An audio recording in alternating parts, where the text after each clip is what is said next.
हमारा विशेष अनुरोध है कि कोई भी यौगिक क्रिया, वह ध्यान हो, प्राणायाम हो, योगासन हो, वह एक मंद मुस्कुराहट व प्रसन्नचित्त अवस्था के साथ करें, जिससे उन यौगिक क्रियाओं का लाभ आपको दुगना मिलता है।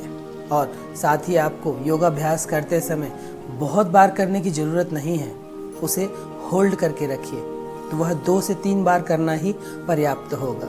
और हाँ, सभी योगा अभ्यास किसी योग गुरु के सानिध्य में ही करें, नहीं तो गलत ढंग से योगा करने से आपको इसके नुकसान भी उठाने पड़ सकते हैं। तो चलिए आज का आसन प्रारंभ करते हैं।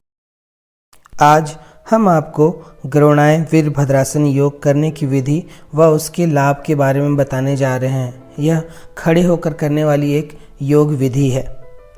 गरुणाएं वीरभद्रासन करने के लिए सबसे पहले दोनों पैरों पर खड़े हो जाएं। अब श्वास लेकर पैरों को इस तरह फैलाएं, हथेली को गरुणासन पर लगाएं, 3 से 4 सेकंड रुके।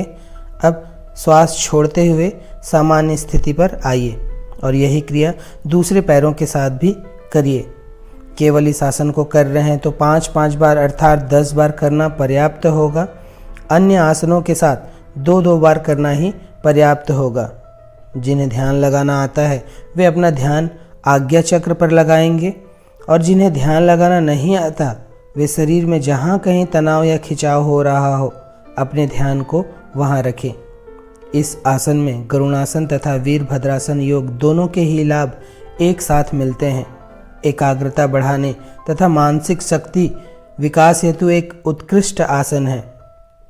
इसके साथ ही यह आसन शारीरिक क्षमता का भी विकास करता है। शरीर अत्यंत लचीला बनता है। पैर, घुटने, कमर, नितंब, छाती, पीठ, हाथों की मांसपेशियां मजबूत बनती हैं। फेफड़े, हृदय, आंतें, पैंक्रियाज आदि आंतरिक अंग स्वस्थ व मजबूत बनते हैं। भूख खुलकर लगती है क्योंकि इस आसन के अभ्यास से मेटाबॉलिज्म तीव्र होता है। जननेंद्रियां, मूत्र संस्थान, मलाशय, गर्भाशय आदि अंग भी स्वस्थ होते हैं। यह आसन आध्यात्मिक शक्ति का भी विकास करता है।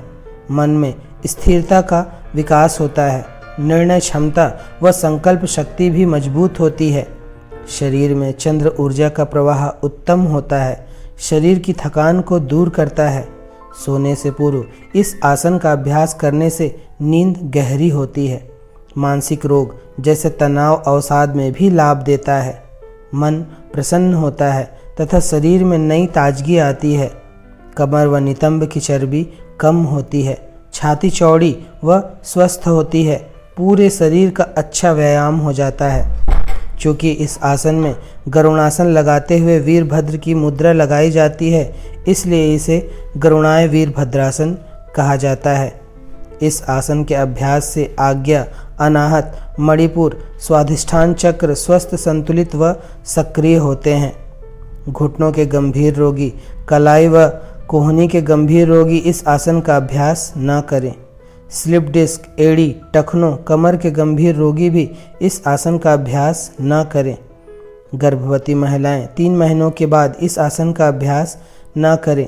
वर्टिगो या चक्कर के रोगी भी इस आसन का अभ्यास सावधानी पूर्वक करें।